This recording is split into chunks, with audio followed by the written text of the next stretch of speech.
What's up, friends? This is Manni and welcome to the new Pulverizer LMG that came with the Citizencon goodie pack into the game.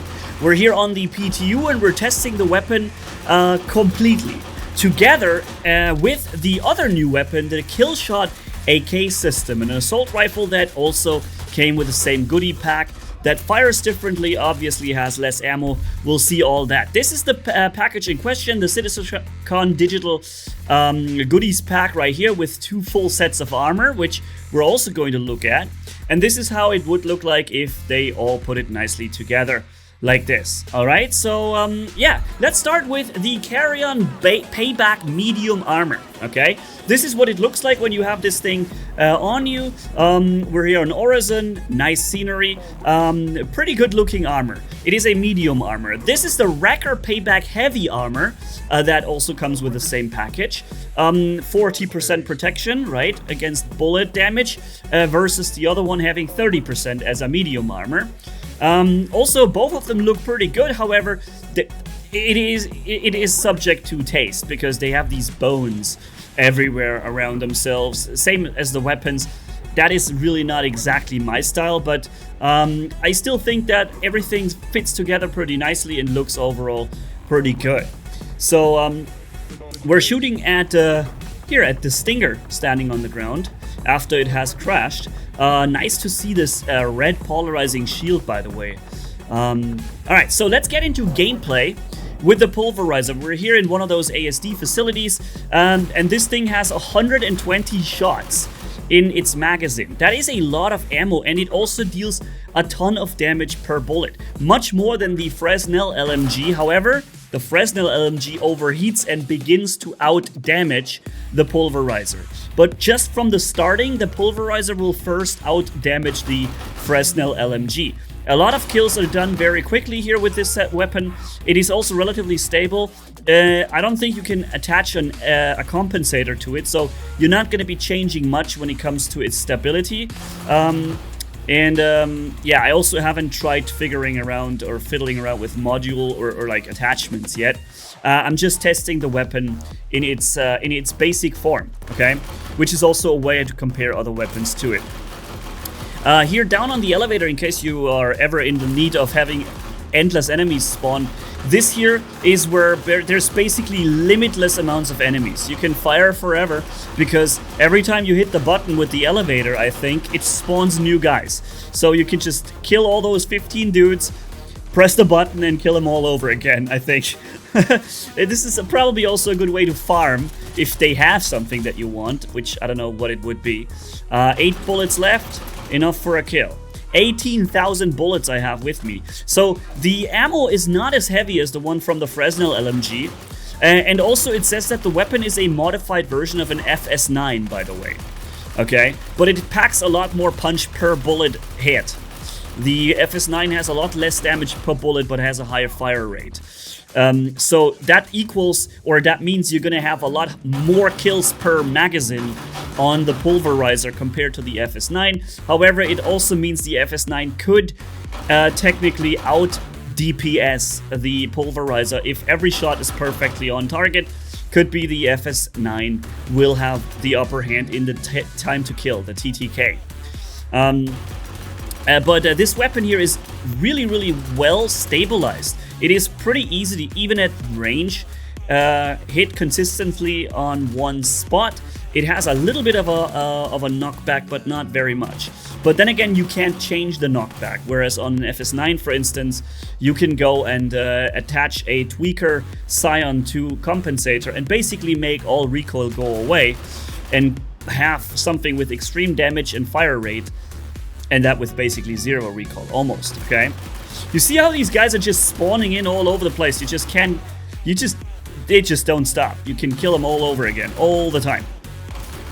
Alright, so we're gonna do this for 2 minutes or so, and then we're jumping into the Killshot AK system, okay? In which I have a little bit less gameplay, a few minutes less. But yeah, pretty awesome. This is a good weapon. So I'm hitting the button now. That should spawn new boys. Okay, let's see if that holds true. Because so far, every time I did it, it happened. It's like 4 or 5 hits and everybody dies. And if you divide this by 120 bullets, imagine how many kills that is. That would be, I don't know, lots of enemies deaths. Wow, and I just killed everything here. How is there like 5 guys next to? Oh, hello! Just gonna get the med gun out. How are there so many guys? Oh, this is here the assault rifle. We're gonna go to that in a second. What do you think about these weapons, friends? I would like to hear your thoughts on it, because I am currently in the process of doing a lot of performance reviews on first-person combat weapons. There is the Ripper SMG coming, for instance. Then we have also soon the Galant rifle, which a lot of people have requested me to test extensively, since FPS combat is my most the thing that is just the easiest for me, where I'm very good at. Yeah, so I'll be testing all of those weapons, and now we're testing those here a little bit, although be it against NPCs in this situation here. But yeah, pretty stable, high damage per projectile, lots of clips or magazine size. I said it again.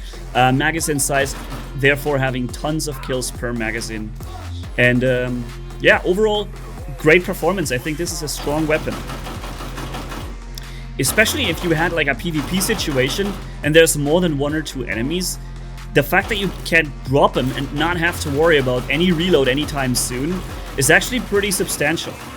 I could definitely see this panning out in some boarding actions and stuff, or certain PvE open world engagements where you have more than 1 or 2 guys there and you can just keep holding that button down, right? Especially since there is no overheating functionality. Same as with the Killshot. We're now seeing this weapon.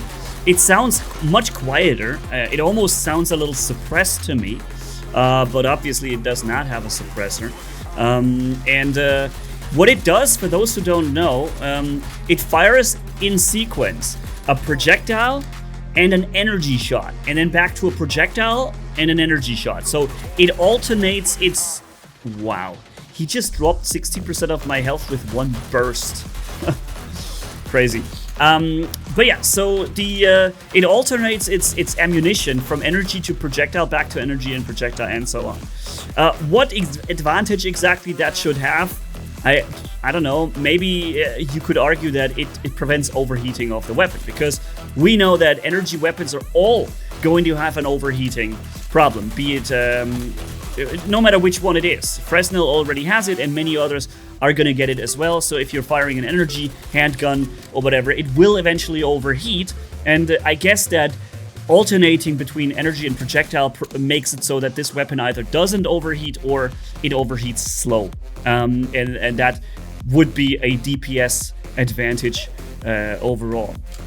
Yeah, and also it doesn't overheat on the projectiles either, so nothing to worry about this. Damage-wise, it seems to have a pretty good damage per projectile. You can drop 2 to 4 bullets will kill an enemy. I can't yet say whether or not the projectile or the energy bullet does more damage than the other.